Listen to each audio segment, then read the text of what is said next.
Chris Weidley is the prototypical person this podcast is supposed to be about, a quintessential frame breaker. I met him at NARPM Nationals, brought us a couple referrals. I was talking to him at this Rent Vine after party, and we were talking about investing, and I was super interested in what he was building. He has his own thesis, super smart guy. So I wanted him to come on the podcast to talk about this. Little did I know that Chris isn't just an investor. He is essentially solving the affordable housing problem in his community. He has gone way beyond being a property manager in a way that I've only seen, honestly, really, I can only think of one company, and it's JWB Real Estate Capital, to being this person that isn't just managing properties, but it's putting his thumbprint, and not a thumbprint, right? Like an impact. He's creating impact in his city. And as the conversation goes on, it goes from this idea of how to be a better investor to how to be a better business person to just how to be a better human and how to think bigger. It's an unbelievable conversation. I think you're really going to enjoy. I'm going to be doing a bunch of stuff with Chris. Me and him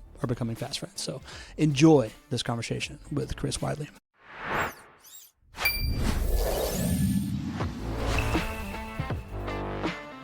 Welcome to the Property Management Frame Breakers podcast. I'm your host, Pablo Gonzalez, and I am here to introduce you to the folks in the property management space that have broken the frame of what you may believe was possible. This podcast is presented by Vendoroo. It is your all-in-one AI solution for resolving your maintenance needs. Let's go.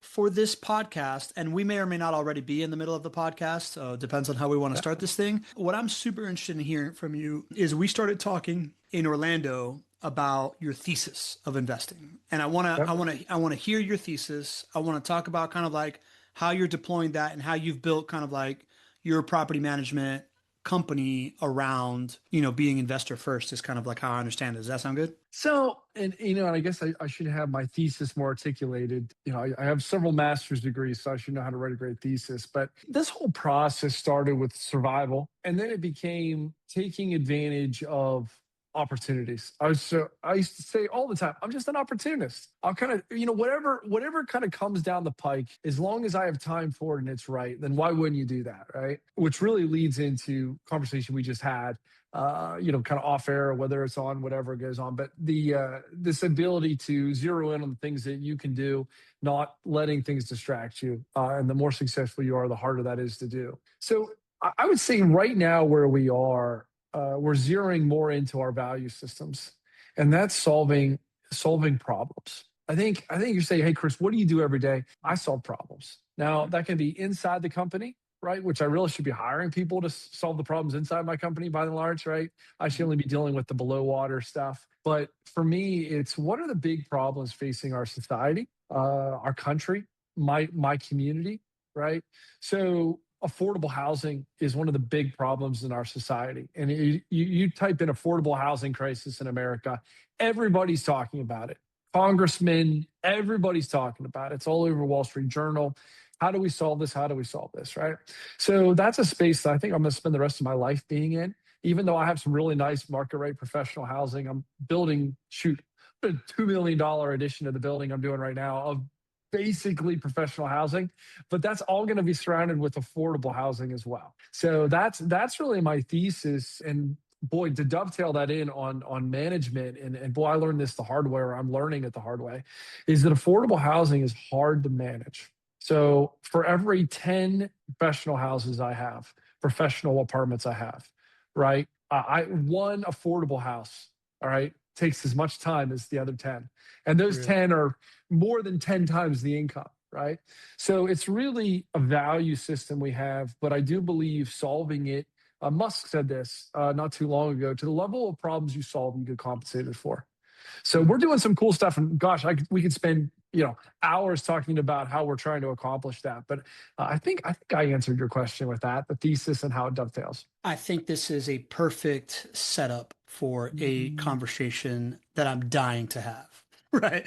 So number one, the idea of starting with a problem to me is a underrated superpower for business, meaning most people that have a company, whether it's a tech company or a property management company or any other service business, they generally will have like a aha moment around, oh, I can do this thing and this thing is valuable, but it's generally not wrapped in what is the problem I'm solving. And as you season as an entrepreneur, I think you start to learn that that's how you actually are able to sell much more effectively, right?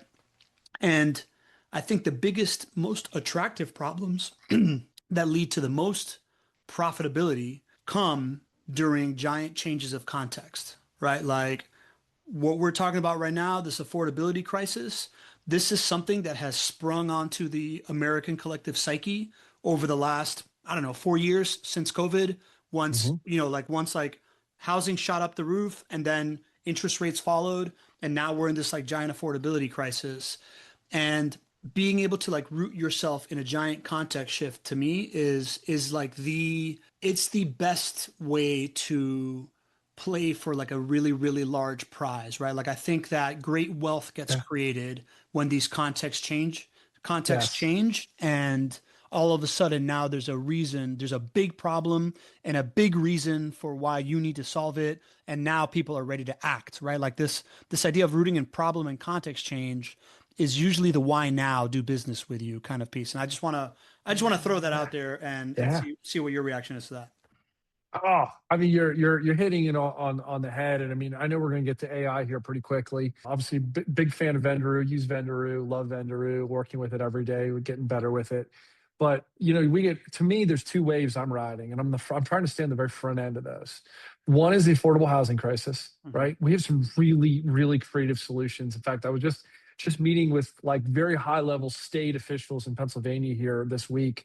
And normally you can't even get a meeting with them. Not only do we have a meeting that was supposed to go half an hour, it went 2 hours because I'm like, hey, I think I can solve this for you. Right. And they're like, Mm. oh my gosh, yeah, this is great. You want to do this? I'm like, yeah. They're like, the only people that are doing this is over here. I'm like, yeah, that's because I taught him how to do it. She's like, you taught him how to do it? I'm like, yeah, I did. I learned this.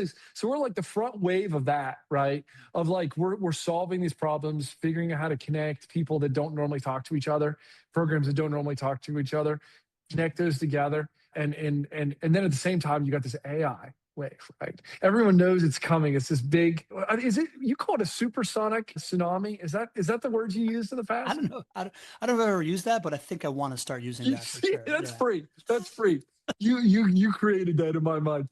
So it's a supersonic tsunami that's just coming, right? Yeah. And for me, it's like, okay, jumping in with Vendoroo helps me stay on the front line of that. I mean, we're with the chat GPT, we're building our own bots and stuff, but staying with the company as aggressive as Vendoroo is tells me I'm staying on the edge of that, and I'm on the edge of this affordable housing crisis, and those are working together, which is Mhm. it should mean a lot of zeros at the end of the day. But I will go back, Pablo. Like, what is the thesis? What are we doing? We're solving Yeah. problems.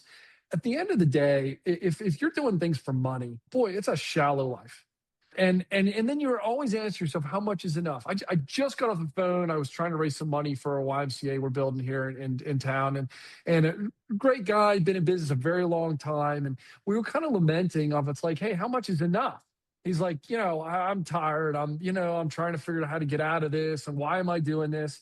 Well, if the answer is because I'm helping people, because I'm solving problems that no one else is solving, I'm putting people into home ownership, right? Ideally, I get to drive through my town here and other towns like it at Christmas time and see people's Christmas trees up in houses that I know I was integral, right, in creating the process for them to become homeowners and creating their own wealth. And I mean, come on, like, what else are you going to do with your life, right? That's better than any trip, you know? 100%, 100%. Like I love that we are answering I like starting podcasts off with like throwing out the big why we're doing this thing, Mhm. right? And then Yeah. talking about the how, right? I think a lot of people start podcasts with like how you got there, then the how, and then maybe you get to the why, and it's just not as interesting. No. But what I'm hearing in this podcast is two big whys. One is the it's the extrinsic and the intrinsic why, right? Like the extrinsic why is giant context change, giant problem, opportunity to create wealth. That's Mhm. phenomenal. But the intrinsic why is this idea of like impact and like what really feeds you and what's going to get you to work. Like you just said, right? You're working 10 times as hard to have a affordable housing unit perform as you are with a professional housing. So Mhm. the way that you feed that delta in effort so that you don't burn out is generally something of just like, man, I'm just really in this for something bigger than me. Yeah. It's generally wrapped in service as opposed to like a personal gain. I think humans are generally happiest when they are in service. Right. Like Yes. I think Yes. that that's a real truth. I think it's why people love Yes. having kids. I think it's like, why else would it be? Well, the practice is fun. Yeah, exactly. Right. So yeah, man. All right. So then the why is giant problem, big size of prize here. Yeah. Also, because this fills my bucket in ways that money can't fill a bucket, right? Like this Yeah. is impact, this is legacy. You're going to get to see these units happen in your town and you're going to be remembered for this. And at the very least, you're going to be able to drive past it and feel it, unlike Yeah. any other thing. As you can tell, Chris was pretty pumped to talk about Vendoroo there. You can imagine he's a client, right? He's been a client, I think, for like 7-8 months. I kind of steered him away from it because I don't want to make the whole podcast about it. But he's gonna bring it up a couple more times in the podcast. You can listen to it. All you need to know is Chris is a really smart guy. He is building a really impactful company, and he counts on Vendoroo, right? Like it is one of the big strategic bets that he has made, and he's really happy about it. So if you want to be in the good company of super smart, high-achieving guys, good guys like Chris, I think you're gonna like working with Vendoroo, right? Like this is we love to empower folks like Chris. We'd love to empower you, help you build an AI workforce that can make your team super powerful, right? And like automate 95% of your maintenance coordination. Go to vendoroo.ai. We'd love to talk to you. So what are you doing, man? Give me a what is it that you're doing? Well, various different things. So, all surrounding and gosh, once again, I'll try to keep it brief. I could go on 1,000 rabbit trails, really interesting stories. Every one of them, I could keep you on the edge of your seat, but eventually you're like, hey, we got to get this thing done, right? So we gone in the affordable housing space because of COVID and the price of housing and building housing. I was building professional like retirement cottages and then dabbling in the tax sale market.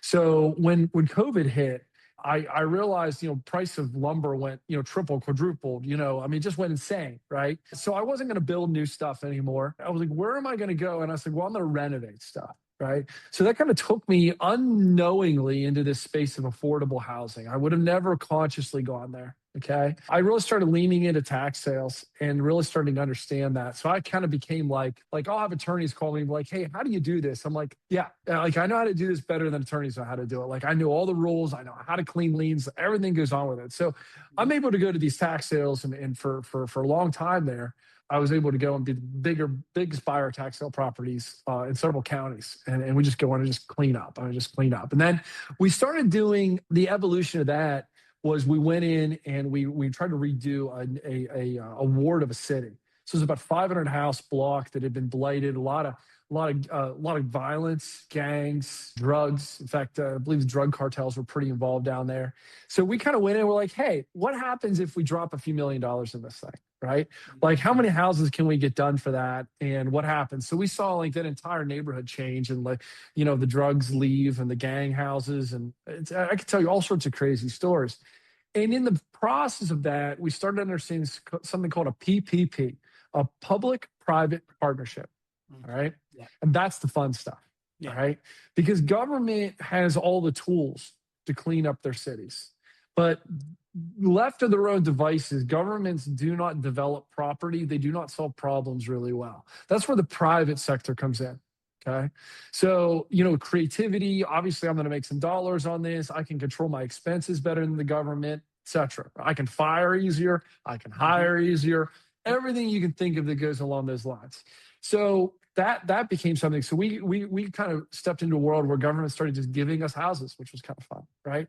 So, and it was like, okay, how much can we give you? And I'm like, gosh, I don't know how much I want. So that was like a lot of the thinking. And then during the course of that, of solving those problems, right? We're cleaning up a city. We're getting houses back on tax rolls. We're cleaning up blight and putting, really great families in there. That was the attempts anyway, as that was harder than I thought.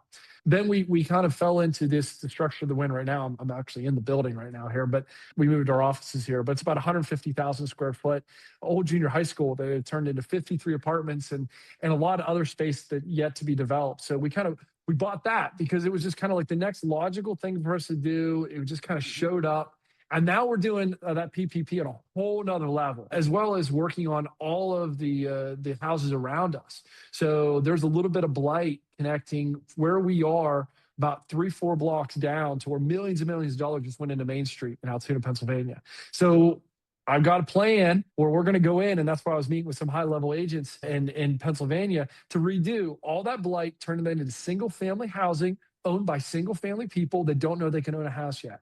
And I think we've connected all the dots to do that. I think I made that as concise as I could, Pablo. Dude, that is sick. Like, oh, it's nuts. It's nuts. Uh, I could go on and on. There's all sorts of cool stories with it too. Yeah, super concise. I honestly, the P3 is something that came onto my radar in like 2011 when I did Leadership Miami, and downtown Yeah. Miami was going through its thing, right? Like it was becoming right. Like I don't know if you ever spent any time in Miami, or if you spent time in Miami like when you and me were kids, but like downtown used to be a place that you just never went to unless you were going to a Miami Heat game, and then you were like there and you're out, right? Like, and at some point it turned on. And the terminology is going from like an 8-hour downtown where you just like go work and then leave, to a 16-hour downtown where it becomes an entertainment district and people are there after hours. And as that stuff was happening, I learned about the P3. Then I'm here in Jacksonville with JWB Real Estate Capital, and we're doing some stuff around, invigorating downtown and doing that stuff and seeing some real pattern recognition. But the lever of the public-private partnership is something that such few people know about. And as a way to, like you said, move the needle on things that generally move glacially slow by invigorating, private ingenuity and money into a need that a public entity has to solve that problem, right? And I want to have that conversation. But before we lose our friend who's a property manager that's listening to this, how Oh does the yeah. property management company fit into this, right? Because I hear you saying this. I relate P3s with developers and Sure. like Sure. and Sure. people that are placemaking like you're doing it. But like, Yeah. give me a line from All right. like, when did you have a property management company before this, or did you build a property management company because you were a developer that needed to build a property management company? That's it. Yeah. So out Okay. of necessity, right? Like the Yeah. moment you have a property, okay, Mhm. and this is the sale for a property manager. The moment you buy an investment property, you're on call 365 days a year, 24 hours a day, right? So that's a problem. Okay, that's a real problem. And once I hit about 20 units, I realized, man, I need a lot of help here.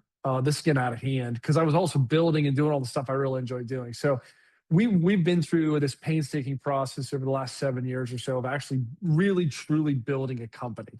And I've asked myself whether this was a good idea the entire time, because I spent a lot of time and a lot of money figuring a lot of stuff out. The reality is, sitting where we are, not just because we can manage other people's property too. So like I'm a broker and everything else that goes with that.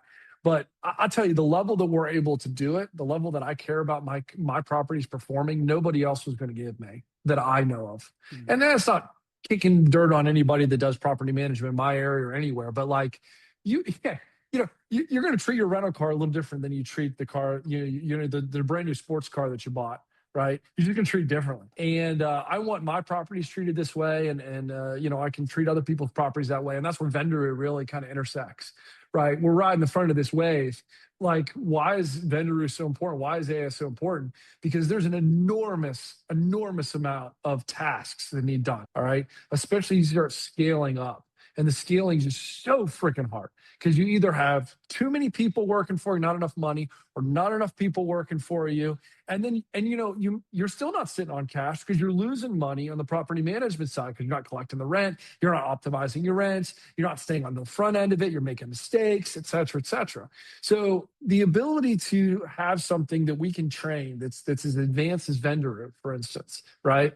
That we can plug and play and grow with gives us the ability to have that same level of attention to detail and care for our apartments to drive the income on that front, right?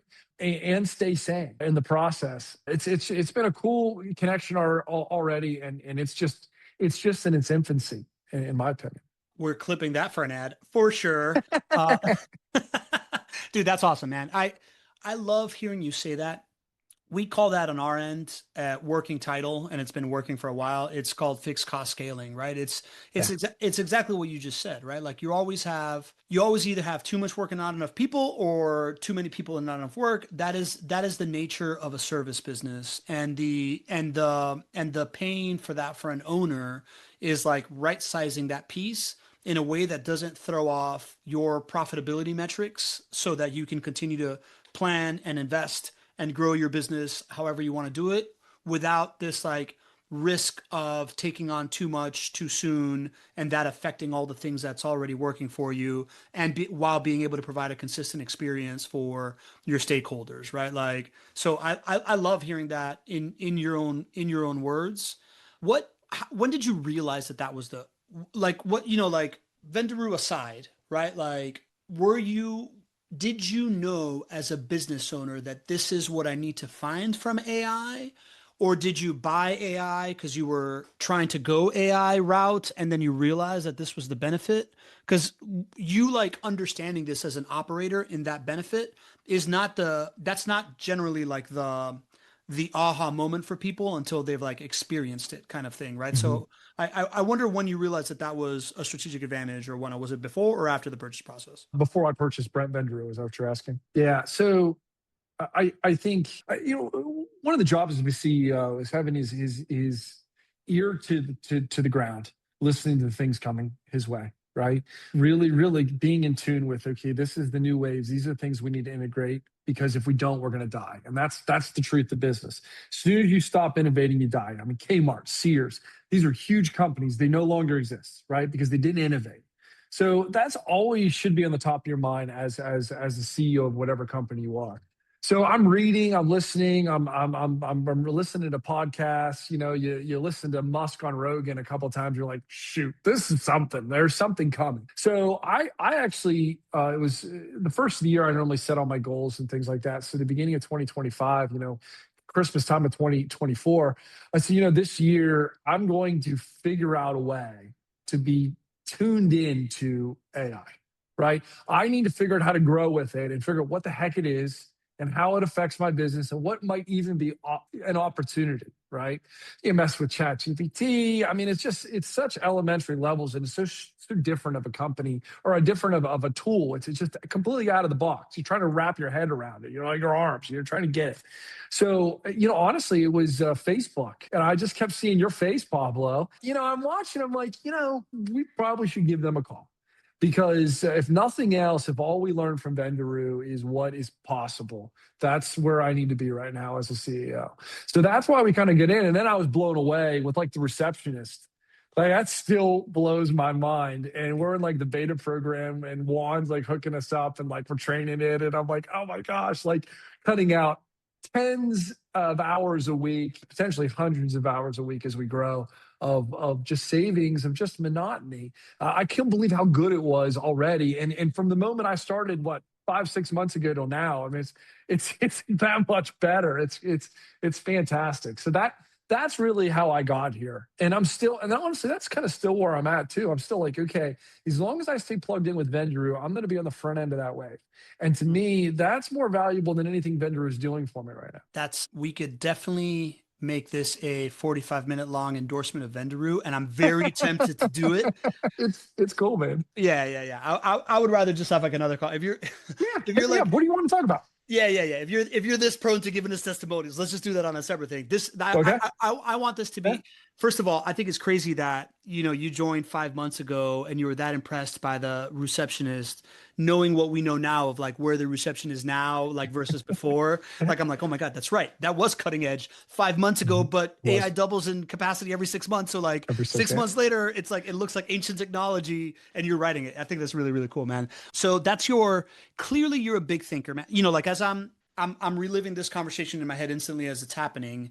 You're a big thinker. You're doing big things in your community that drive like the level of impact that I think a lot of entrepreneurs would like to have, like male or female. This idea of being somebody that builds your community to a new standard, that raises the floor on the community and does Mhm. it in a capitalist way that Mhm. actually helps everybody win, is to me kind of like the golden idea of why we do things, right? Like why we get into business, right? Impact, positive impact that benefits everybody involved.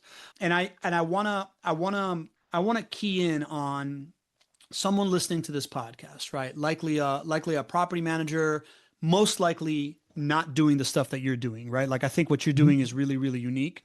And I want to just kind of tease out, see if we see some opportunities. The first thing that comes to mind for me is that I heard you say something that I've also heard JWB say, and that is when I'm as I try to grow a certain type of business that has to do with, for them, they were doing turnkey real estate investing and they could not find a good operator to fill that role as the property manager, so they had to build their own.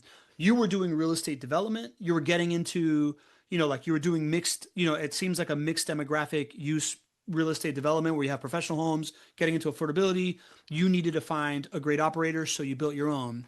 I wonder if I'm a property manager that has an idea for exiting, and my only idea so far is, well, I saw all these people sell to Pure in the last 4 years, and I saw these people sell to Poplar Homes. So, like, maybe it's a roll up, but that seems kind of soulless.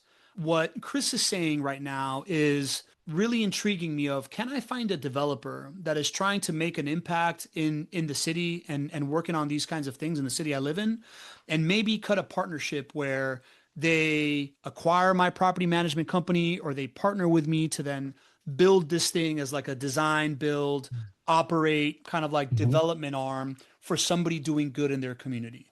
When I say that, what do you think of? Like, do you think that that's like a feasible thing that someone can actually go find? Well, I think what you're suggesting is something that every developer wants. We just do. I mean, if somebody would have come to me 10 years ago and said, Chris, here's the deal. You're really good at finding deals, working with government, doing the PPP stuff, building stuff out. But when you're done with it, I want to take it and truly optimize it for you, not just babysit it. I want to optimize it, right? I want to treat this thing like a sports car, not like a used car. Okay. I'm trying to push your profits, not just siphon off as much as I possibly can to keep my business running, which I'm not saying that's what property managers think, but that's sometimes how it can feel. Hmm. Okay. That's what they get So, accused of, for sure. well, sure, because Yeah. it's a fee-based structure. And hey, we manage other people's property as well. Okay. So, like, the key is I'm trying to treat them the same way I treat myself. And that's honest. Like, hey, there's no difference to the Mhm. portfolios, right? So I think for that to happen, you need to be able to really prove to that developer that you can actually turn a dollar. You can protect their assets. You can put them in the seat that they're in, that they're good at, and that's development. And this hard thing, and it's a very, very difficult thing to do, property management, this dirty, hard thing, you're going to handle, right? You're going to be compensated for, but you're going to handle it so that they can go out and buy 10x doors than they would have otherwise. I mean, Pablo, I can tell you this, the amount of developers that don't own property blows your mind. All right. They want to get in, they want to get out. Right. Well, I can tell you this, for tax purposes, it's way better to hold a property for 2 years. All right. Get out of short-term capital gains, get into long-term capital gains, let Mhm. depreciation start working for you. Bonus Bring it, depreciation.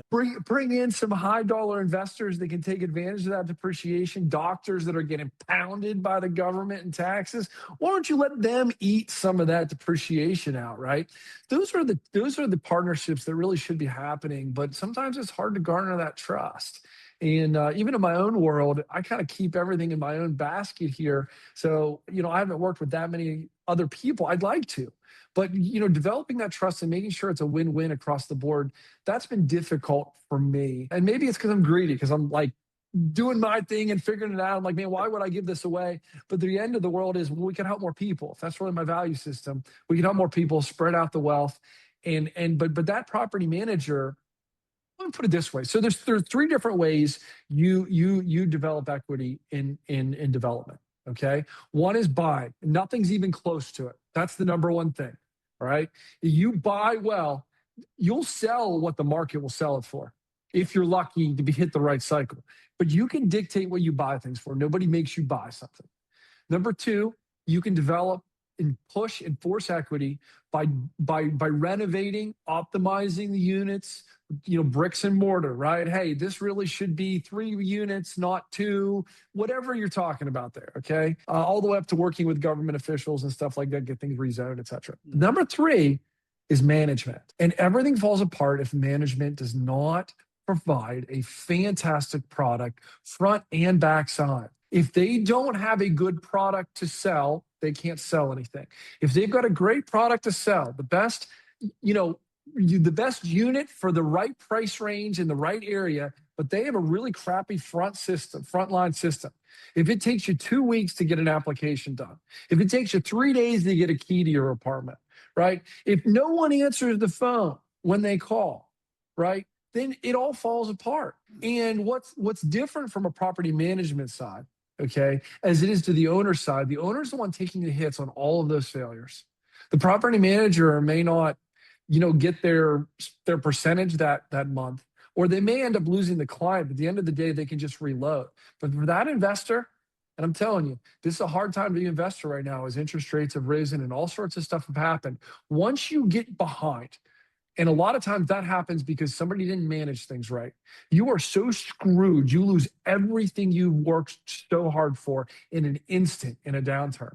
But if you have a great manager that cares about your product, you can grow and continue to help your community, whatever you're doing it for. Without that, it really, truly all does fall apart. Amen, brother. I think you just framed really nicely why most people are, in the flip game as opposed to the buy and hold game, right? Like Yeah. it's much easier to control the buy and then, inject equity and get the hell out of there and Mhm. run for the hills than it is to truly add value over time and make a really, really big difference in a lot of people's lives. And I don't have to look beyond the two examples I just gave, right? Miami was done by developers that were coming into the city to turn a quick buck. The term flipping was invented by the Related Group, which is like the big Oh. developer down in Miami. And it really clearly is a city built for people that aren't from there. While Mm. what's happening right now in Jacksonville, which sounds like it's like what you're doing in your area of Pennsylvania, is the idea that these developers are really building a city. They're placemaking for people that are from here and are building with people in it because they have this like long-term mentality. And the difference in being able to have that long-term mentality is everybody can buy and renovate and sell. Not everybody can operate and hold. And you just also Mhm. detailed the idea that if you add that hold piece to your capabilities, then you have, all this value prop that adds from like the capital gains tax that you get to avoid by holding it for 2 years to what you can do for investors by helping them, through bonus depreciation, reduce their tax base. You start to like have this like flywheel of value that you can like pull from that then continues to compound the good that you can do. And it's really, really interesting to me, man. When I think, and by the way, what we just did right now, Chris, is frame our conversation in a problem that our audience can solve for, right? So, Mhm. so we were Mhm. kind of talking about like all the cool stuff you're doing, and now, we're talking to a property manager. I was like, oh man, I never thought that my exit plan doesn't necessarily have to be to sell to somebody. It doesn't never necessarily have to be, like to get out of this game. I might find some enjoyment, some fulfillment in partnering with a developer to bring forth something like this. So now my reason for listening to this isn't just to hear how smart Chris is, but like now there's an opportunity here for me that maybe solves one of my problems. And if I was to walk down that path, my next question would be like, where do I find a Chris in my city?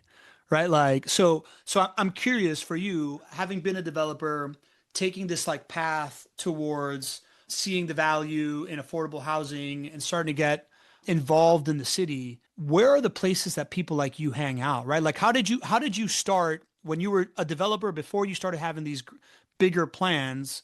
Where were you meeting people? Like how did you open these doors for your opportunity that would be a place where a property manager could find those doors to meet someone like you? Yeah, that's a great question. I still have a young family, although they're getting older now. So, a lot of time spent with my family that I don't regret. So, though I could be a guy that could be out every night, having fun and meeting people or playing golf or whatever, I think the answer to that for anybody is to Mm-hmm. be genuine. Okay, and that's something I really value, and I try to be myself. Like I like to think that, man, you can look in my closet and whatever skeletons you find, that's what they are. Okay, I'm not a perfect man. I try to be a good one though. So I just try to be myself. Mhm. And so where do you go to find people? Go places that you enjoy being and around people you enjoy being. And I think one of the things I've found, and I've had the privilege about being around some very, very successful people in various different places of different spheres. Okay, and there's some phonies as you find, and there's some guys that love to toot their own horn and drive fast cars and flaunt whatever. The people with the most money, the people with the most success, the people I respect the most have that genuine nature to them. And we almost find each other. It's a weird thing. We Mm. just find each other. I have the joy of owning my own company, so I can say whatever I want. And Yeah. and HR never calls me and says, "Hey," or whatever. "Hey, you Yeah. can't say that in public." Hey, I don't want to hurt anybody, and I want to help everybody I meet. But at the end of the day, I'm just me, and I go places that I enjoy. I love playing golf, so I do that, right? I love a good party, like a good party, and laugh with good friends. A good wholesome place. So those are the places I find people. I mean, your Chamber of Commerce is great here.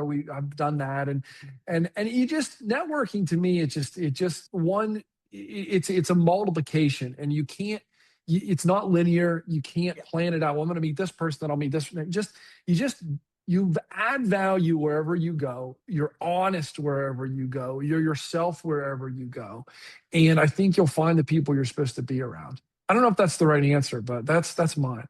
There's a lot of right in that answer. There's a lot of right in the how, right? Like the how of the way that you build the relationships and get somebody to trust you in a way that they would then want to partner with you is don't try to be something you're not, right? Like be like align yourself as much as possible with who you are inside and who you present to be, and don't try to play games around that. I think is that is really a lesson that I learned somewhere in my early 30s, I think, of nobody's really interested in how funny and cool I am as much as how interested in them I am, and like who I can introduce them to and how I can serve them as opposed to serve myself.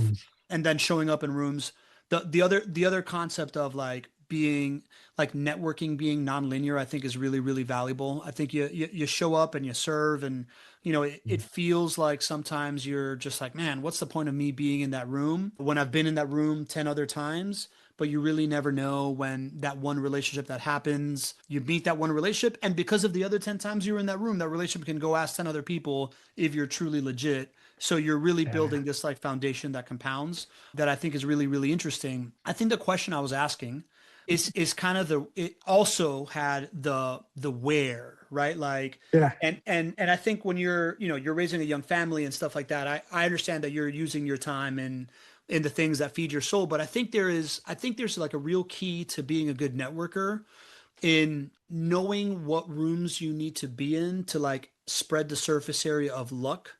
And Yeah. the Yeah. story I tell myself about you is that, there's a high likelihood that you were at some kind of like city council hearing listening to what's happening in a neighborhood, and like and problem, maybe as a developer you had to go present your case about a zoning thing that you had to like overcome, or you were likely in, chamber of commerce is one that's probably an empty thing, but then there's certain types of events that the Chamber of Commerce puts on that you're more likely to show up to than the happy hour like new member Yeah. event thing, right? So I wonder if there's anything like that. Like, and I say that out of experience, right? Like for me, my Yeah. my my first big breakthrough was identifying a big developer in Miami that was trying to build a high rise on US 1 in Coral Gables.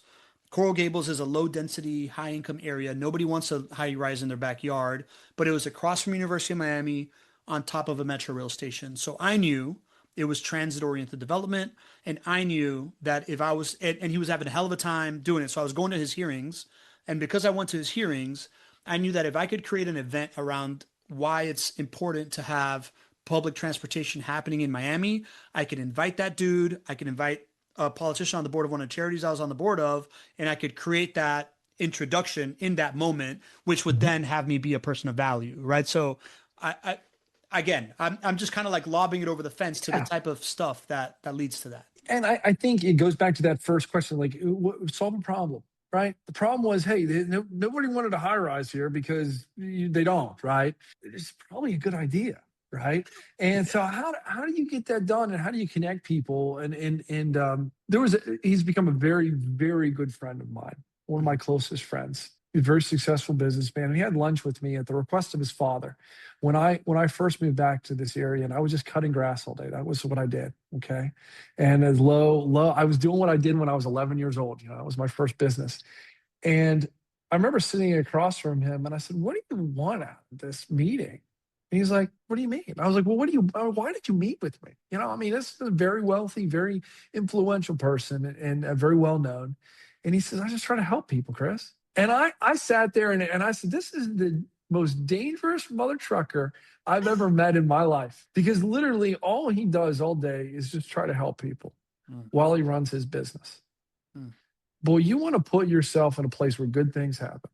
You just wake up every day and say, "Who can I help? Who can I help solve problems for?" And then, like you said, you already were on a board over here, and you ran into this guy over here. Now just connect the dots. And you don't have to get paid for it. There doesn't have to be anything in it for you. Because Zig Ziglar, right? He had like this famous quote, right? He says, "Help enough people get where they're going to go, and you'll get where you want to go." Yeah. And man, I probably recite that to myself every month. Because sometimes I'm like, why am I spending so much time doing this and that? It looks like a dead end, and I got all this other stuff I could be doing. It's like, no, I help people. That's what I do. I help people. I help people the way I can help them, and no farther, but I help them the way I can help them. And eventually someone says to somebody, "Hey, that Chris Weidley, if you want to get something done, he's a guy you can trust." And you can't manufacture that. I can't create a marketing scheme that would last the test of time, right? To prove to people that I'm trustworthy, other than just being a trustworthy man. And that's the genuineness of it. And I may never be this great, whatever, but I can stand behind who I am. And that means the world. Yeah, man. I love this conversation. I'm going to lean into it. So told you I just got back from Vegas. We had great success at this OpTech show, right? And we were having like our celebratory dinner. It's me, our founder of our company, our salesperson that we brought there, our new president of multifamily. And we were approached, right? Like we got approached by the vice president of innovation at one of these very well-known prop tech holding companies, of which we compete with some of their products and we're dying to integrate with other of their products, but we haven't had a lot of luck with, right? Mm-hmm. And they heard our pitch in the startup like pitch thing. They loved it. They came to talk to us about it. I'm like, "Oh, I wrote the pitch actually." Right. So like, I'm like telling them the whole thinking behind the pitch and what we're doing and whatever. So it led to this conversation around like, "Hey man, when should you just shut up?" Right. Like maybe you don't need to be so helpful with people that may or may not be snooping around kind of like how to disrupt us or whatever. And the conversation evolved into like, man, I have this ethos around the idea that I don't think anybody can have the same value that I have. So if I give out all my best ideas for free, like some people will go try and do them, right? Some people may succeed being able to do it and then be like, "Dude, got that idea from that guy, sticking him in my Rolodex." Other people are just going to be like, "Oh, man, it just feels like he's got it figured out."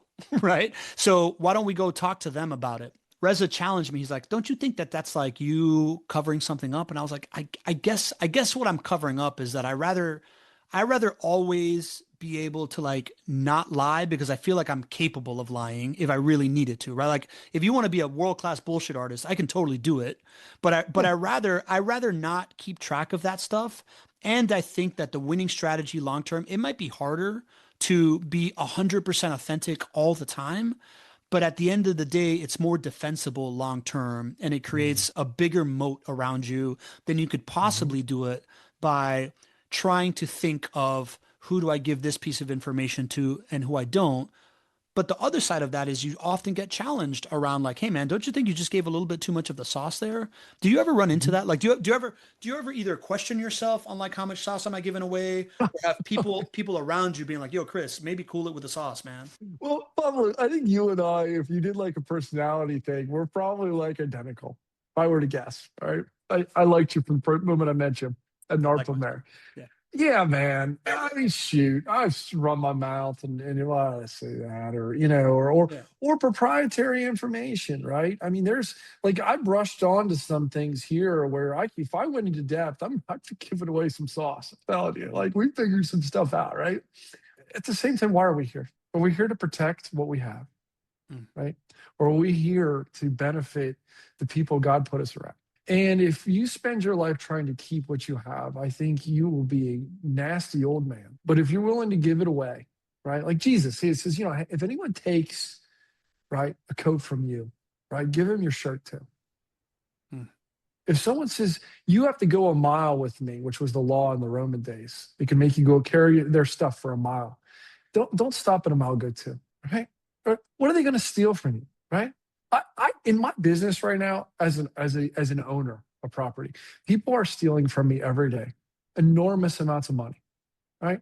I was driving my daughter to school this morning. I had this big chunk of cash. I mean, this big brick of cash in there, and I was like, "Hey, just check this out. It's in a bag, she's like 11, or 12 now. And, Mhm. oh, Dad, what if you lost this? And I was like, daughter, people steal more than this from me every single day. They steal from me. And if I spent all my days worrying about people stealing from me, I would become a nasty, bitter, selfish old man. But if freely I hold to the things that I've been given and I'm just a steward of, I Mm. can look at life differently. So when it comes to what we have and the intellectual property we have, to hold it back for the sake of our own gain, there's some prudence there. There certainly is, right? That Pablo, you and I probably run over from time to time and say, man, I just wish I wouldn't have said that. Yeah. But at the same time, what's the other side of it? And what kind of life do you want to live? And what do you want to be said of you when it all comes down to it? That was some selfish old bastard, or boy, that guy, I don't know why he helped me. Like my friend who sat across the table has become a very close friend. Why am I here and why do you spend time with me? He said, I just try to help people. Dude, Yeah. what better do you want said of you in your life? Agreed. So, there's ebbs and flows to it. And I think Pablo, you and I find ourselves probably on the other end a little bit much. But I would say anybody out there that's afraid of somebody stealing their idea, it's probably not that great of an idea to begin with. Probably other people would probably make it better if you let them in on it. Mhm. And you probably won't get it done unless you invite other people into it as well. So why not do cool stuff? Let other people be a part of it and keep what you get to keep. Whew, I love that, man. Did you, man? So that's what I call that the kingmaker ethos, right? My company outside of Vendoroo is called Be the Stage. It was very close to be because I believe in not trying to be the star on the stage, but being the stage where other people can shine, kind of thing. Um, Yeah. Very similar to this kingmaker ethos, right? Like I was between calling it kingmaker or Be the Stage. At the end of the day, kingmaker was like a bunch of boxing promotions and stuff like that, right? So, but it's the idea of if you want true influence, impact, right? Like if you want to accomplish the things that you want to accomplish, it is so much more in your interest to show up as a kingmaker so that everybody who wants to be king feels like they should be your friend versus trying to show up like a wannabe king where everybody else that Mm, wants to be king thinks they need to kill you. Right? Like mm, so mhm. to me it's like it's a strategic advantage of doing this thing, but it Yeah. isn't something natural, right? Like I know it was in my early 30s when I had this shift, right? Like I was on the board of Habitat for Humanity. I was taking a meeting with other board members and I looked around the table and I realized that this like Ace Ventura on a bachelor party shtick only has maybe 1 or 2 more years of providing me any kind of value, right? So how do I become more valuable to the people in the room? And I looked across and I saw my buddy Oscar Lopez, who was a commercial banker, and his conversation was more like, "Hey, so tell me about your business. What are you struggling with? Like what are you trying to Mm, figure out?" And at that mm, moment, like I was able to recognize it and realize that I know what my superpower is, but instead of using my superpower for personal gain, if I use it to serve, the light on my superpower is gonna continue to shine as opposed to mm. get turned out. Did you have like an aha moment around that, or have you just been like raised in a way that makes you such an awesome dude, or both? Well, I don't know if I'll accept the awesome dude part, but we'll go.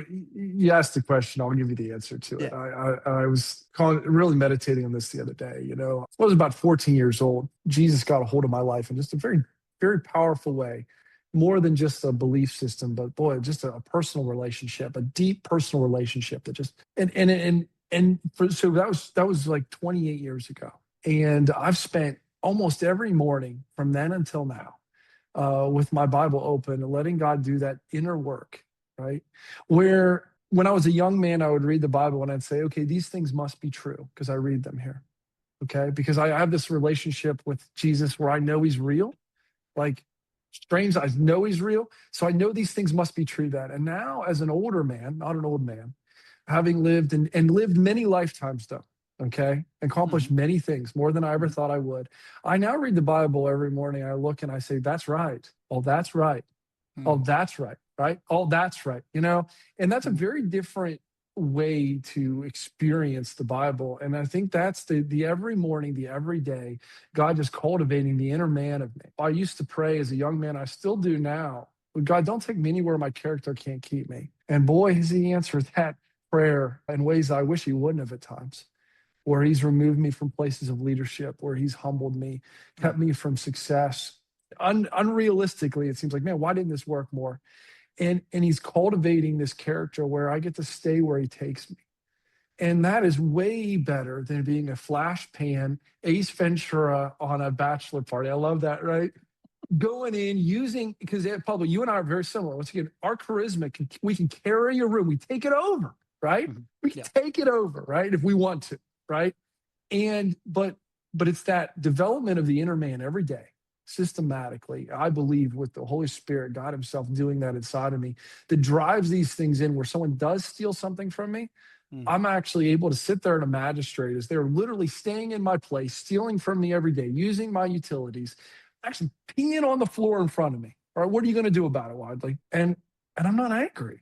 And that's not normal. And I can weep for them because I know when they leave my place eventually, and I'll get them out. Okay. I'm not a softie. I'll get them out. All right. That their life changes immeasurably for the worse. And mine just changes a little bit for the worse. Right. So those are the things that I believe, those deep, hard things that are cultivated over a lifetime. I don't think you just manufacture. I don't think you just manufacture genuineness. I don't think you manufacture a life where someone steals from you. You're able to pray for them and bless them. That's not natural. That's something God does.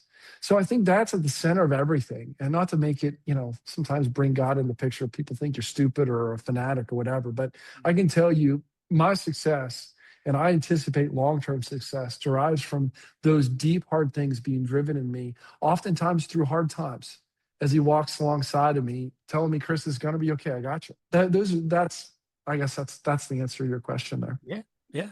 That's beautiful, man. That's a beautiful representation of what faith does for you as like as a man, right? Like I think just to be perfectly vulnerable here, I don't know if perfectly, just to be very vulnerable here. Like I do struggle with my relationship to organized religion, but I very much echo with the idea that the Bible is like the oldest, most proven personal development handbook via parable and story, and that very much echoes with all the things I believe in, man. That's cool. That's awesome.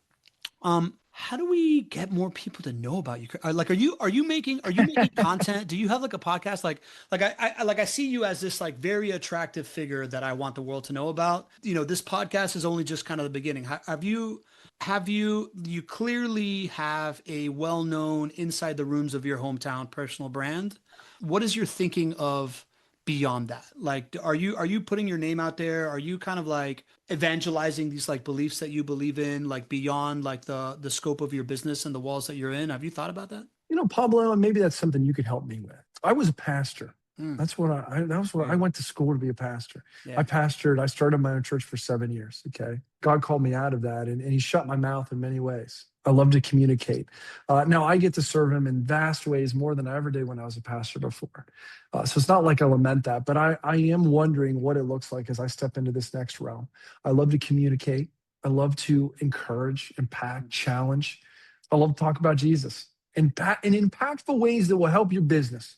Right? You can tell me, hey, Chris, I'm not want to ride with you in that way, but what you said, I like some of the things. That's good. That's fine. That's cool. I don't need you to do anything or be anything but you, right? I'm trying to figure what that means for me. So we've done some Facebook stuff where I take people around our properties or this cool new building I have, which is super cool. I do some Facebook stuff but I don't know what that next level is. I'd love to speak on some level. I'd love to encourage people in Yeah. vaster ways, whatever mediums that is. I don't know. I don't know what I should do next. I don't know how you find me. I mean, you can call my number, talk to Alex, our receptionist. She'll tell you how to get me. You know, you want to get me, just call our number, call Redwood Prime Realty. I'm not hard to find. What are your thoughts? Oh, so many thoughts. I mean, this is what I do, bro. I know it is. That's gonna help it.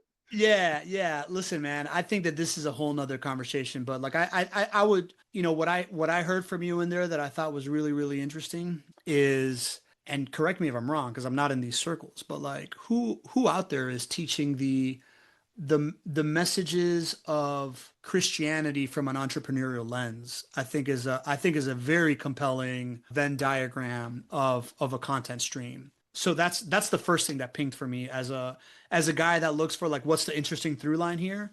I think that's really, really interesting. Beyond that, wrapped in the story of how you are rebuilding your city and solving the affordability crisis, right? So like if that becomes the story, right? It's like how do we solve the affordability crisis?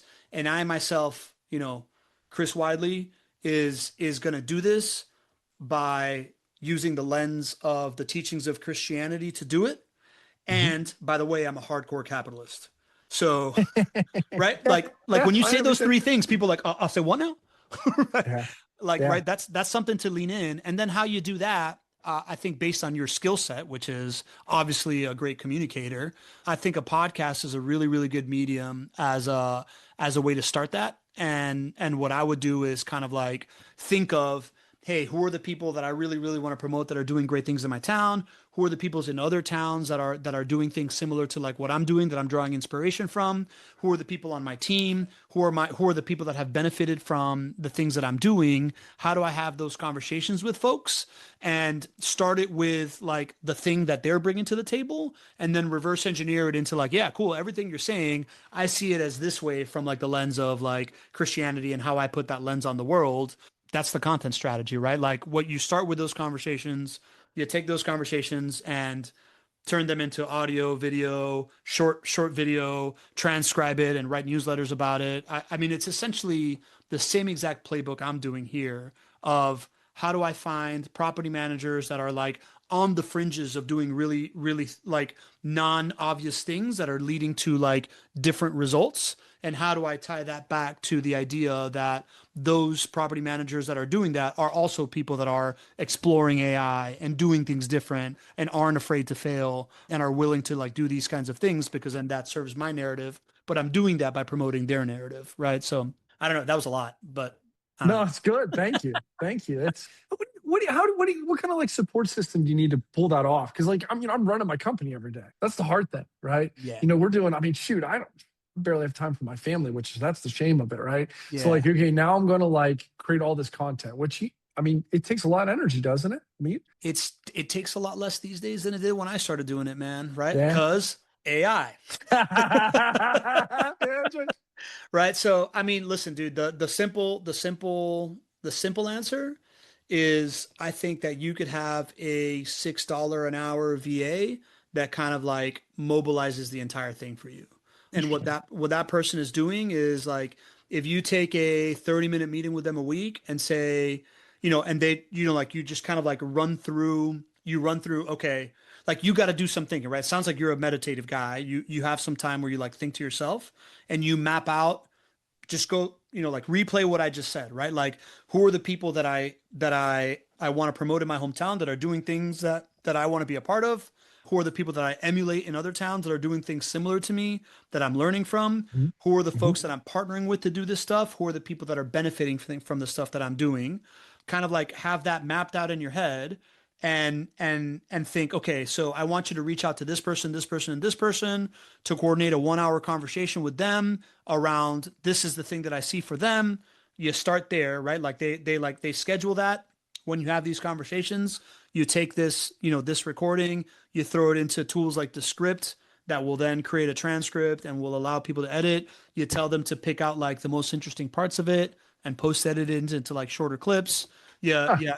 You run it through a chat GPT that says pick out like the most interesting themes here in relation to what I'm trying to do. How would we write a thought piece about that idea? Right? Like it's very, one assist, really the input is who do I want to talk to about what? And from there on out, the rest of the machine can be very easily operated thanks to AI and interesting. VAs. Yeah, that's a piece because I can come up with people to talk to all day. I can come up with Yeah. content and ideas. I mean, I Yeah. didn't come here with I came here with no agenda here, Pablo. Like I didn't, I can talk all day about interesting things. We've learned a lot of stuff. Clearly. So, but it's packaging that on the back end, right? Yeah. It's all that knocking, beating that drum every single day. Yeah. That's the hard part. So the VAs, I like it. Yeah, Thank and you. that again, that's like minimum viable kind of like content for you. If you really want to get serious about it, you hire a strategist, somebody like myself that would then like also map that out and like kind of Mhm. oversee that piece, right? But like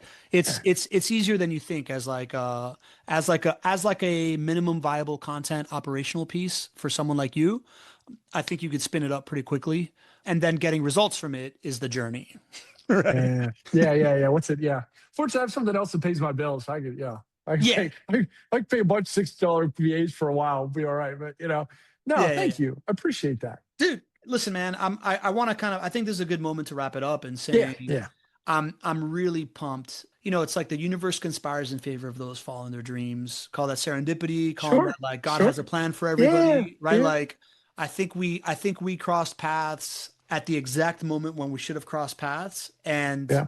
I'm really pumped to have like this as the next step of our relationship building because now I know all this stuff about you. And I think you're a fascinating dude that really should be like you are somebody that should be kind of like on podcasts and highlighted and all these different things. I'm happy to make this part of that journey and also add value to whatever comes next here. But I'm really pumped for our friendship, right? Because I do think we are cut from a similar cloth and we're going to do some really cool things together, man. So I'm pumped you did this. Hey, thanks for having me on. Have me on anytime. Hey, I could spin some tales too. You want some property management tales?